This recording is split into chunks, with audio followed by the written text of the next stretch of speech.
Hello folks, and welcome to a niche edition of Sounding Board. Tonight we're going to talk about Marvel's new legacy title, Spirits of Vengeance. A lot of you know Spirits of Vengeance as the Nicolas Cage film of Ghost Rider, which was really badly done. But it was also a comic book in the 90s too. The comic was about Johnny Blaze and the current Ghost Rider going around, driving around, fighting super baddies with supernatural themes to them. And month to month, they would get together with other superheroes of dark origins, like Venom, or other superhero characters that were grounded into the title of the Midnight Suns. This era of Spirits of Vengeance is a little different than the last one, where it was the Ghost Rider buddy cop stories. This one is more a story of the Midnight Suns.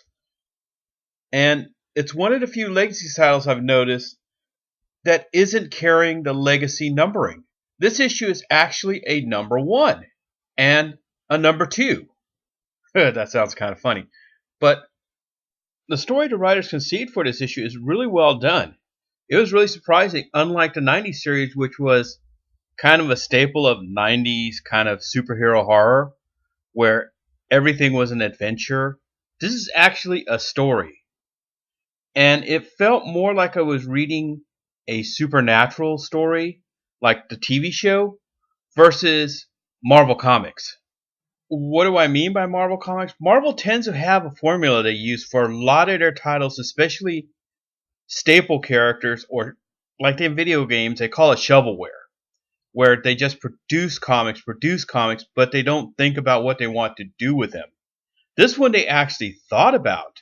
They actually gave us a quality story of the reassembling of the Midnight Suns. This title really surprised me.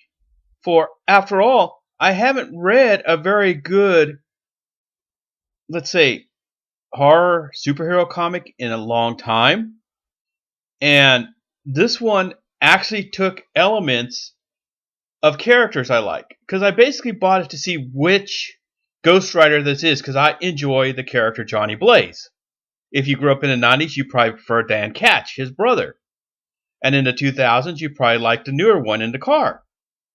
But this one took the staple characters and slowly amalgamates them together, that one needs the other than another, and each one reveals a new puzzle piece. What I mean by puzzle piece is we get certain elements to the story revealed to us as each character is revealed to us, to the point that now, at the end of issue 2, we tend to see that it's the battle of heaven and hell coming to a head, which is basically another story element from Supernatural.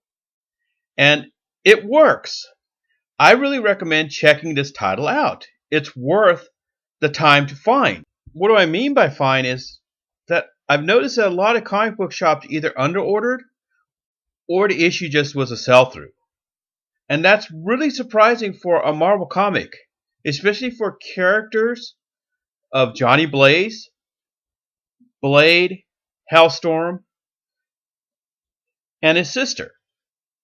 So in the end, the war at the gates of hell, will it become a memorable story? It's hard to say, since Marvel has been cutting a lot of memorable stories lately, but not a lot of memorable runs. And what Marvel needs is a lot of good memorable runs, like the Chris Claremont run on X-Men, John Byrne's run on the Fantastic Four. You know, we want to have a reason to go buy back issues, a reason to go buy trades. And with that in mind, you also get the Marvel value stamp of Miles Morales' Spider-Man. And with that in mind, this is the Sounding Board signing off until next time.